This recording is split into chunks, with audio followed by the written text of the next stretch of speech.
The air in courtroom 3B was a stale cocktail of cheap disinfectant, anxiety, and the faint, cloying scent of desperation. It clung to the polished mahogany of the pews and the worn linoleum floor, a permanent residue of 1,000 fractured lives. Fluorescent lights hummed a monotonous soul-crushing drone from recessed ceiling panels, casting a sterile, unforgiving glare on everyone present. This was a place designed not for justice, but for processing. It was a factory where human beings were fed into one end as citizens and came out the other as case numbers. In the third row of the public gallery, a man sat perfectly still, an island of calm in a sea of nervous energy. He wore a simple grey tweed jacket, with worn leather patches at the elbows, a pale blue button-down shirt, and unremarkable charcoal slacks. His shoes were sensible, scuffed at the toes. He could have been a history professor on his day off, or perhaps a concerned relative, just another face in the crowd, but his stillness was unnatural.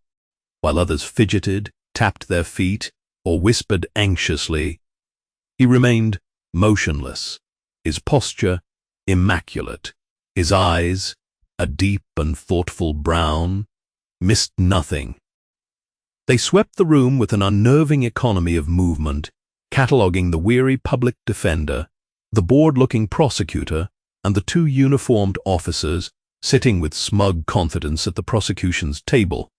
His name was Marcus Thorne, and beneath the unassuming exterior, a mind like a diamond-edged scalpel was at work. Officer Frank Miller shifted his weight, the leather of his duty belt creaking in protest. The slow, grinding pace of it all bored him. He preferred the street, where things were simple, where respect was immediate and unquestioned. He glanced at his partner, Dave Russo, who sat beside him like a block of granite, his thick arms crossed over his chest, his jaw set in a permanent scowl. Miller smirked. They had this in the bag. The kid they'd picked up, Jamal, had a public defender who looked like he'd gotten his law degree from a cereal box. It was a slam dunk. Just another punk, Miller thought, his eyes flicking over to the defendant's table. Thinks he can mouth off to us. We'll show him. We'll show all of them what happens when you don't respect the badge. He felt a familiar, pleasant warmth spread through his chest. It was the feeling of power, of being on the right side of the law, which in his mind was whichever side he happened to be on. He was the law in this room, on his beat, in this city. The inciting incident had been insultingly trivial. 2 weeks prior, Miller and Russo had been rousting a group of teenagers from a park bench after curfew. Jamal, who was walking home from his night shift job, had stopped and calmly told the officers they had no legal grounds for a search, citing the specific city ordinance.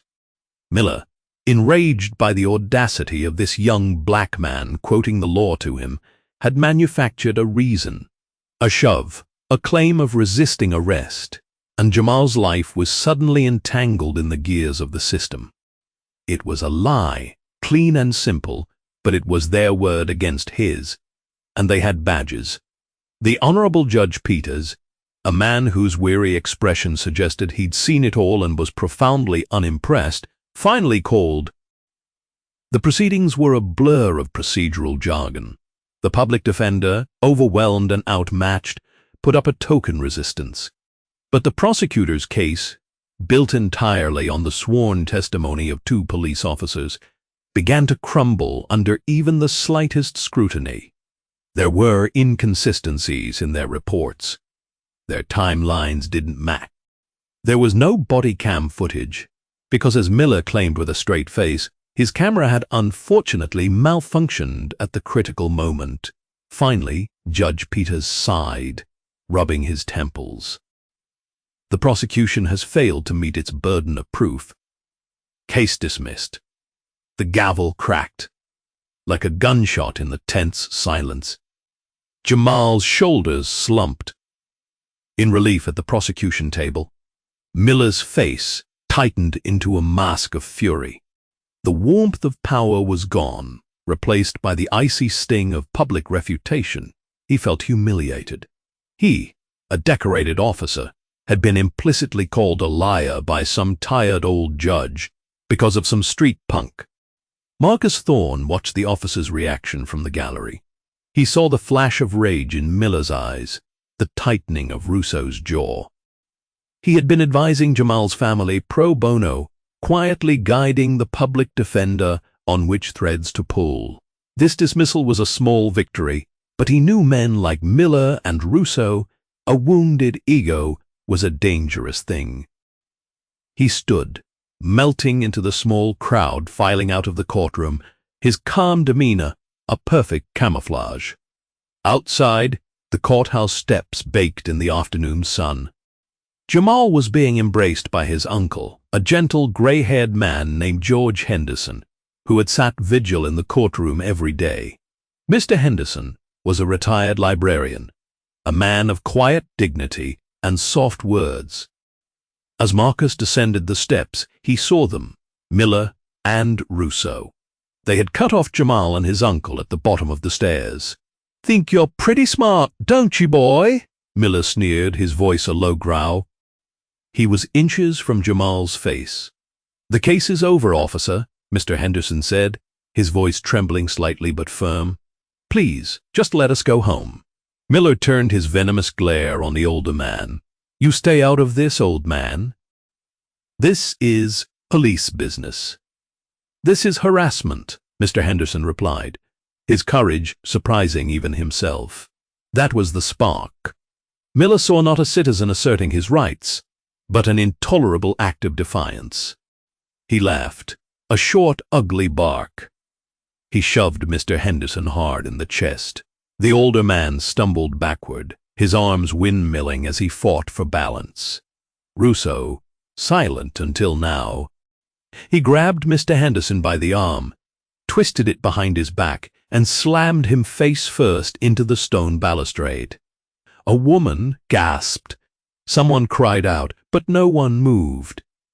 "He's assaulting an officer," Miller bellowed, the lie coming easily. "He's resisting arrest." They were on him in an instant. A knee went into Mr. Henderson's back. His head was slammed against the stone. A thin trickle of blood ran from his temple down his wrinkled cheek.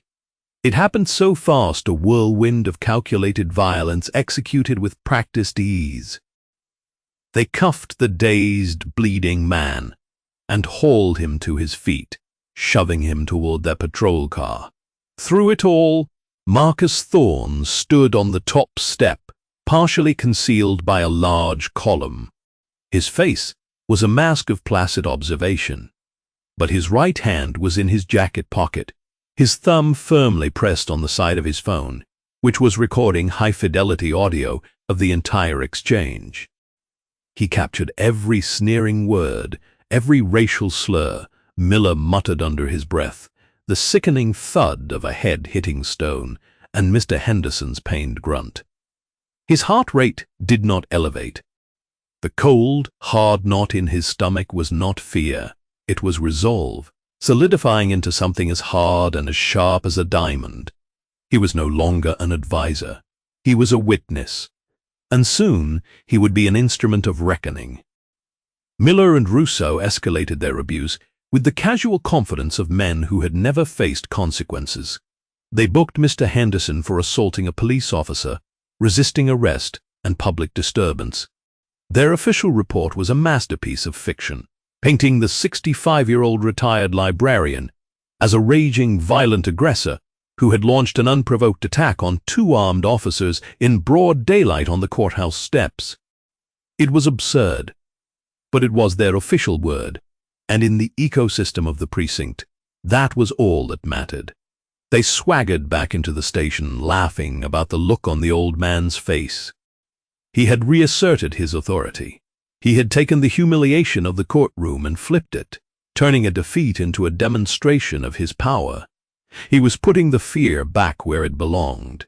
He was teaching a lesson. Marcus Thorne, however, was also teaching. His classroom was just much larger, and his lessons were far more permanent. He spent the next several hours not in a judge's chambers, but in the sterile, quiet environment of an audio editing suite he had in his home study. He isolated the recording from the courthouse steps, cleaning up the background noise until Miller's voice came through with chilling clarity. "Think you're so smart, huh? Another mouthy one." Then, the lie. He's assaulting an officer. It was all there. A perfect, damnable record of their crime. He made a call. Not to the police chief or to internal affairs. They were designed to protect, to absorb, to deflect. He called a number that rang in the office of the U.S. Attorney for the district, a man he had mentored years ago. He didn't identify himself as a judge. He identified himself as a material witness to a federal crime, a civil rights violation under color of law. The next day, Marcus met with his chief clerk, Elena Rodriguez. She was a sharp, fiercely loyal woman who had been with him for over a decade. She knew his moods better than he did himself. She saw the look in his eyes, a placid surface over a deep, cold fury. She had already read the preliminary arrest report regarding George Henderson. "They falsified the entire report, Marcus," she said, her voice low. "I pulled the officer's files. Miller has a dozen civilian complaints against him, all dismissed. Russo has a history of excessive force allegations. The precinct protects them." "I know," Marcus said, his gaze fixed on the city skyline outside his chamber's window. "What you're planning is dangerous," she warned. "You're not just going after two cops. You're taking on their union, their precinct, the entire blue wall of silence. They will come after you. They'll dig into your life, try to find anything they can use to discredit you." Marcus turned from the window. His expression was unreadable, but his voice was steady, devoid of any doubt. "They used the law as a weapon to brutalize a 65-year-old man, Elena. They did it on the steps of a building dedicated to justice. They perverted everything this building stands for. Now, I will use the law as it was intended, as a shield for the innocent, and as a scalpel for the corrupt." Elena held his gaze, then nodded slowly. "What do you need?" "I need you to ensure the assault case against Mr. Henderson is assigned to Judge Albright's court," Marcus instructed. "And I need you to quietly pass a name to the public defender's office. Tell them there's a retired legal consultant named Mark Taylor who is willing to help them with the case strategy pro bono. Albright is a hardliner. He's ex-prosecution," Elena pointed out. "He's inclined to believe the police." "Exactly," Marcus said. "He is a man of integrity, but he is a creature of the system. He trusts the badge. When the truth is revealed, his outrage will not be that of a liberal idealist. It will be the outrage of a man who discovers the system he has dedicated his life to has been betrayed from within. It will be far more potent. The trap was being set. The pieces were moving into place." Marcus spent the next week operating in the shadows, feeding legal precedents, case law, and lines of questioning to the young, earnest public defender assigned to Mr. Henderson's case. He instructed him to seem slightly incompetent, to let the prosecution build its case, to give Miller and Russo all the rope they needed. The public defender was nervous, but the logic provided by the mysterious Mark Taylor was flawless and compelling. He agreed. The day of the preliminary hearing arrived. The courtroom was the same type of sterile, intimidating space as before.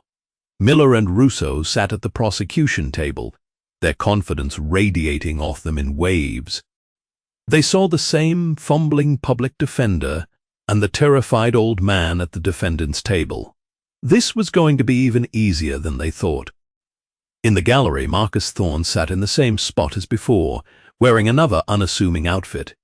He had a simple legal pad on his lap and was taking meticulous notes. His presence was a small, irritating detail to Miller. Who was this guy? Some bleeding heart activist? Some friend of the family? His calm defiance, his focused attention, was an intolerable sign of disrespect. It pricked at Miller's ego. The prosecutor, a young ADA eager to build a reputation as tough on crime, called Officer Frank Miller to the stand. Miller walked up with a confident swagger, raised his right hand, and swore an oath to God to tell the truth, the whole truth, and nothing but the truth. Then he proceeded to lie with the fluency of a poet. He painted a vivid picture of Mr. Henderson as a man possessed by a sudden, inexplicable rage. He described how the old man had screamed obscenities, how he had lowered his shoulder and charged at him like a linebacker. "I feared for my safety, and for the safety of my partner," Miller said, his voice ringing with false sincerity. "We used only the minimum force necessary to subdue the suspect." As he spoke, his eyes kept drifting to the gallery, to the man in the tweed jacket, who was writing. The calm, analytical way the man watched him was unnerving. It felt like judgment. He decided to put this nobody in his place, to crush him and the defendant in a single brilliant move. The prosecutor asked, "Was anyone else involved? Did anyone incite Mr. Henderson?" This was his chance. Miller leaned into the microphone. "Yes," he said, his voice firm. "There was another individual. He was with the defendant's nephew earlier. After the verdict, he was on the steps whispering to the old man, getting him all riled up. Yelling things at us. Anti-police rhetoric. He was an agitator." A murmur went through the courtroom. Judge Albright leaned forward, his expression stern. "Officer Miller, are you saying there was—" "Absolutely, Your Honor," Miller said, feeling a surge of triumph. He raised his arm and pointed a finger directly at Marcus Thorne. It was him. That man right there in the third row. He was part of it. He had done it. He had just committed felony perjury in open court and falsely accused a federal judge in front of a dozen witnesses. He had taken the bait. He had walked into the center of the snare and pulled the rope tight around his own neck. He sat back in the witness chair, a smug, satisfied smirk playing on his lips. He glanced at Russo, who gave him a subtle, approving nod. They thought it was over. They thought they had just delivered the final unanswerable blow. They were wrong. The courtroom was heavy, with a stunned silence. All eyes turned to the man in the third row. The man, Officer Miller, had just accused of being an anti-police agitator. Marcus Thorne did not react. He simply placed his pen down on his legal pad, his movements deliberate and unhurried. The smugness on Miller's face was incandescent. He had not only neutralized a potential witness, but had also turned him into a co-conspirator. It was a masterstroke of street cop cunning. "Checkmate, you son of a bitch," Miller thought, his gaze locking with Marcus's. Judge Albright, a stern man with a face like carved granite, peered down from his bench. His expression was one of deep annoyance. This case was becoming a circus. "Does the prosecution intend to press charges against this individual?" he asked, his voice laced with impatience. The young ADA, caught off guard but eager to ride the wave of his star witness's confidence, scrambled to his feet. Yes, Your Honor." In light of Officer Miller's sworn testimony, the state will be investigating the actions of this individual. The public defender for Mr. Henderson looked utterly defeated. He stammered, shuffling his papers, the picture of an overwhelmed and out-of-his-depth attorney. This was the performance Marcus had coached him to give. He let the silence stretch, allowing the weight of Miller's accusation to settle over the room. Finally, he rose. "Your Honor," he began, his voice shaky, The defense has no further questions for this witness." Judge Albright grunted, clearly ready to wrap things up. "Very well. Does the defense have any witnesses to call?" This was the moment. The public defender took a deep breath, his feigned incompetence falling away like a cheap coat. His voice, when he spoke again, was clear and steady. "Yes, Your Honor. The defense calls an unscheduled rebuttal witness to the stand. We call Marcus Thorne." A confused ripple went through the courtroom. Miller and Russo exchanged a look of contemptuous amusement.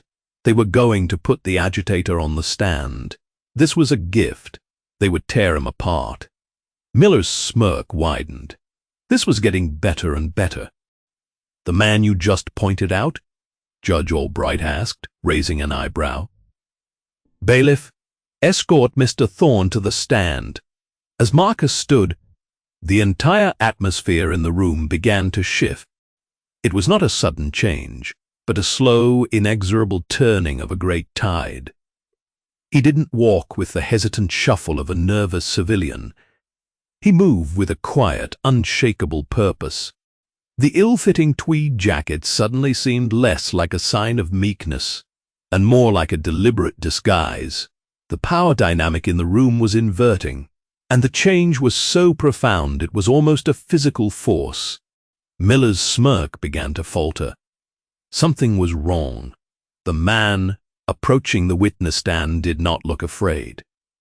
He looked calm, dangerously calm. Russo shifted in his seat, his own animal instincts, sensing a predator where a moment ago there had been only prey. Marcus reached the witness stand and stood before the court clerk, raising his right hand. His eyes met Judge Albright's, and for the first time, a flicker of something other than annoyance crossed the senior judge's face. It was confusion, then a dawning, incredulous recognition. He had seen this man before, not in a tweed jacket, but in the black robes of the federal judiciary, at bar association dinners and judicial conferences. "State your full name and occupation for the record, please," the clerk recited mechanically. Marcus turned his head slightly, his gaze sweeping past the stunned prosecutor, past the suddenly pale Officer Russo, until it rested directly on Officer Miller. His voice, when he spoke, was not loud, but it filled the courtroom, each word perfectly enunciated and weighted with an authority that dwarfed everyone else's. "My name is Marcus Thorne." He paused, letting his name hang in the air for a beat. Then he delivered the final, devastating blow. "I am the Chief Judge of the United States District Court for the Southern District Slam." The words hit the room like a physical shockwave. A collective gasp sucked the air from the space. The young ADA's jaw dropped, his face turning ashen. The court reporter's fingers froze over her keys. Officer Russo looked as if he had been turned to stone, and Officer Frank Miller's face simply collapsed. The color drained from it instantly, leaving a sickly, waxy pallor. The smugness, the confidence, the arrogance, it all evaporated, replaced by a raw, primal terror. His eyes widened, his mouth opened slightly, but no sound came out. A sheen of cold sweat erupted on his forehead. In the space of 10 seconds, his entire world had been annihilated. The predator had become the prey. The trap, so cleverly hidden, had been sprung with lethal precision. He was not just a liar anymore. He was a man who had committed perjury, filed a false report, and publicly accused a sitting federal judge of a crime, all while under oath.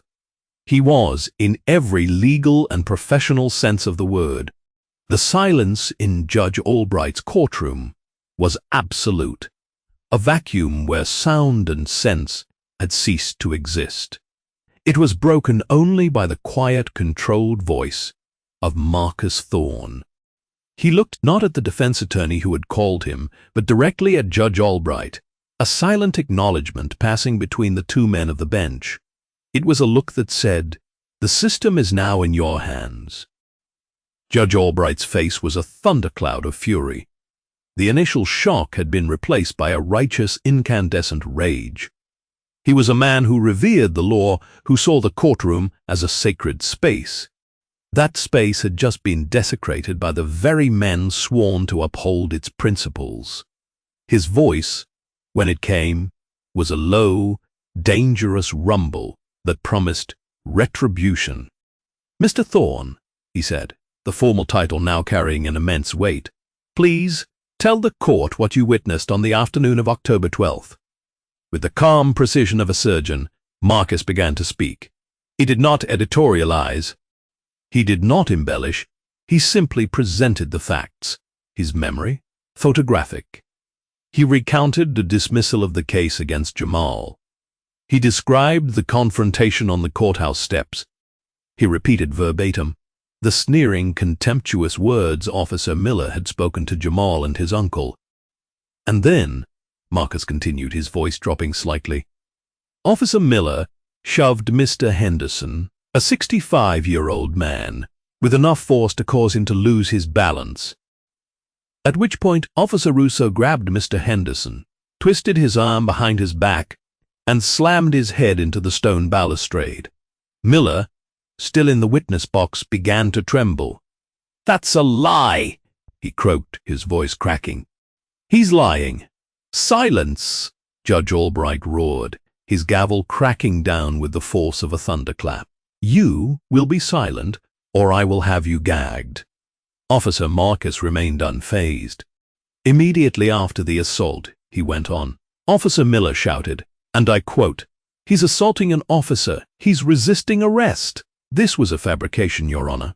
At no point did Mr. Henderson act aggressively. He was the victim of an unprovoked and brutal attack. The young ADA had sunk into his chair, looking as if he wished the floor would swallow him whole. His case, his career was imploding before his eyes. "This is an outrageous accusation," the ADA managed to say, rising on shaky legs. "It's this man's word against 2 decorated police officers." Marcus turned his gaze to the prosecutor. A flicker of something cold and hard appeared in his eyes. "It is not merely my word, Counselor." He reached into his tweed jacket and produced his phone. "As a matter of course, when I observe police interactions as a private citizen, I make a record. I have a full high-fidelity audio recording of the entire incident. From the moment the officers initiated contact until the moment they placed a bleeding Mr. Henderson in their patrol car." He placed the phone on the witness stand's ledge. "On this recording," he said, his voice now lethally quiet, "the court will hear Officer Miller's threats. It will hear Mr. Henderson pleading for them to stop. It will hear the distinct sound of a head impacting stone. And it will hear the racial slurs Officer Miller muttered after he believed the confrontation was over. I have already had the file authenticated by the U.S. Attorney's Office. It is my understanding that they are preparing a federal grand jury indictment.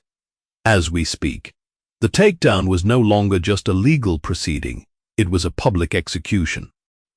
The reporters in the gallery were scribbling furiously, their faces a mixture of shock and glee.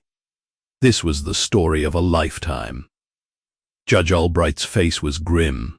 "I have heard enough," he said, his voice echoing with finality. He looked at Miller and Russo, his eyes burning with contempt. "Officers Frank Miller and David Russo, you have made a mockery of your oath. You have lied under oath in my courtroom. You have abused your power and brutalized a citizen on the very steps of this hall of justice. You are a disgrace to the badge and to this city." He pointed a finger at the court bailiffs. "Bailiff, take these 2 men into custody. They are remanded on charges of perjury and contempt of court. Bail is denied." 2 burly bailiffs moved toward the prosecution table. Miller and Russo were frozen in disbelief. This could not be happening. "You can't do this." Miller shrieked, panic finally breaking through his paralysis. "I'm a cop. Your union cannot protect you from the United States Department of Justice, son." Judge Albright cut him off coldly. They pulled Miller and Russo to their feet with rough, impersonal efficiency, The metallic click of handcuffs snapping shut echoed through the vast, silent room. One bailiff unclipped Miller's badge from his uniform and placed it on the table. The other did the same for his sidearm. Stripped of the symbols of their power, they looked suddenly smaller, pathetic, as they were being led away. Their faces ashen with ruin, Miller's head whipped around.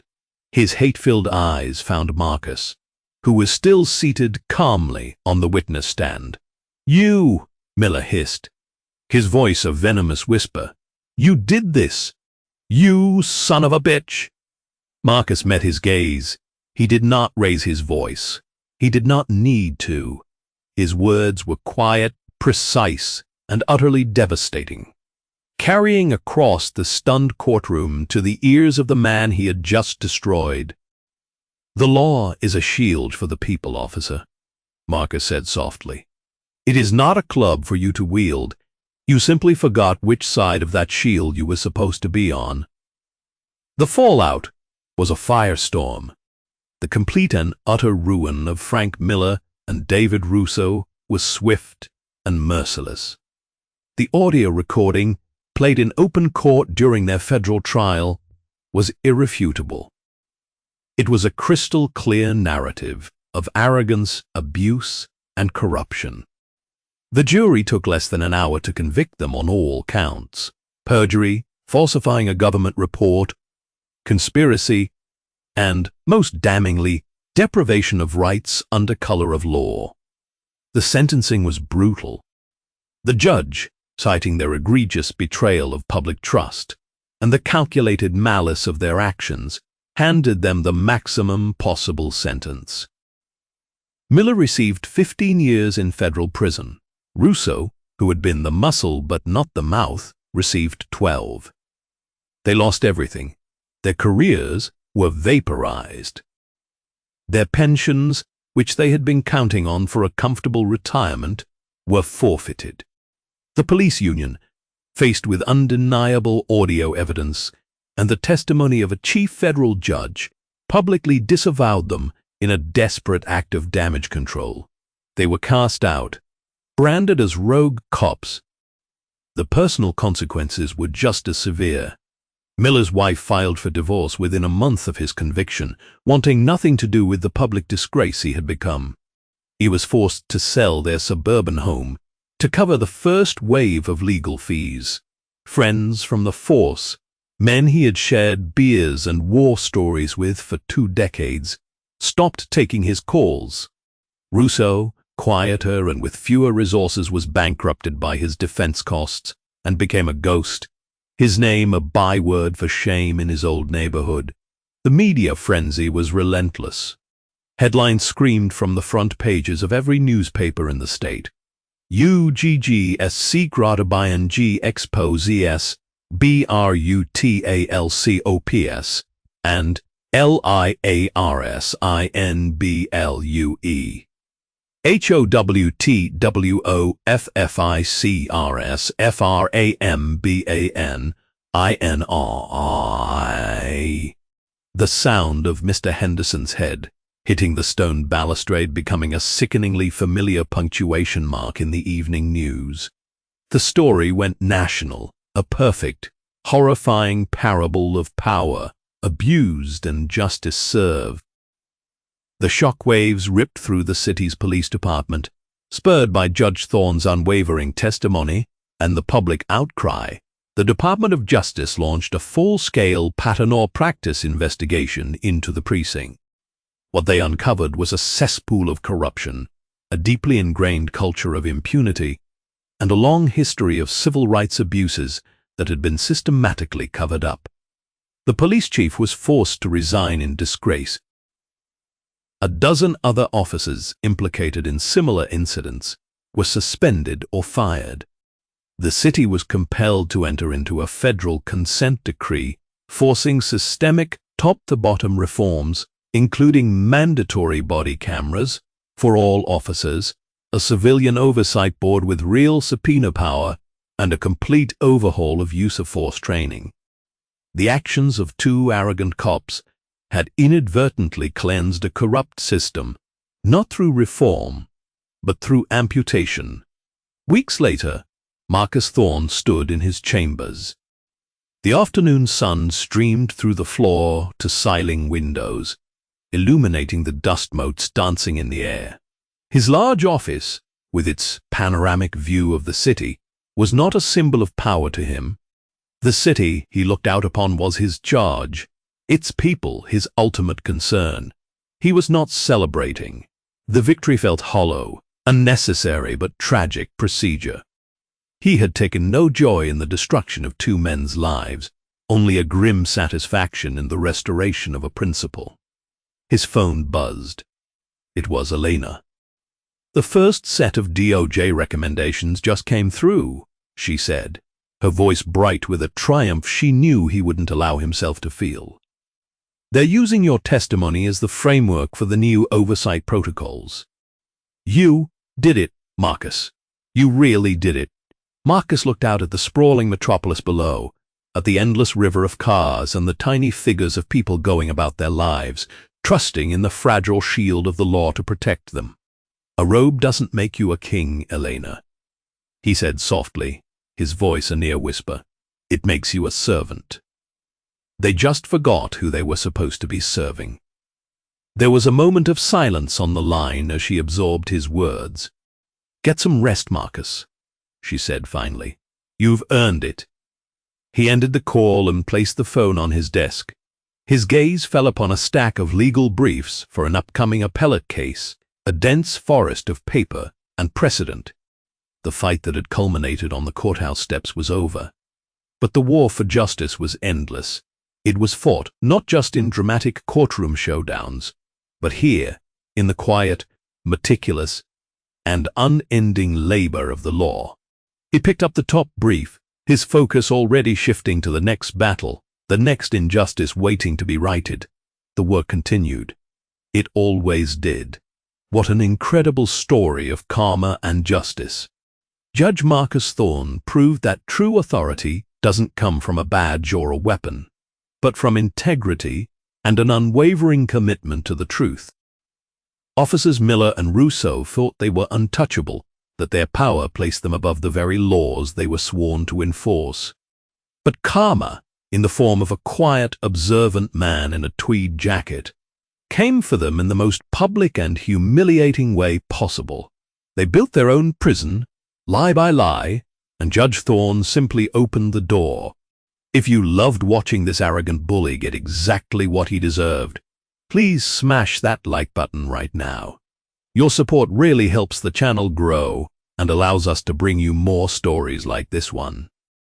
Share this video with anyone who loves a satisfying story of karma, where a quiet professional completely dismantles a corrupt authority figure. Everyone deserves to see justice served this completely. And don't forget to subscribe and hit that notification bell so you never miss out on our daily drama and revenge stories. We have new videos coming out all the time, and you won't want to miss a single one. Let me know in the comments below, what would you have done if you were in Judge Thorne's shoes? Would you have intervened right away, or would you have played the long game just as he did? I can't wait to read your thoughts. See you in the next video.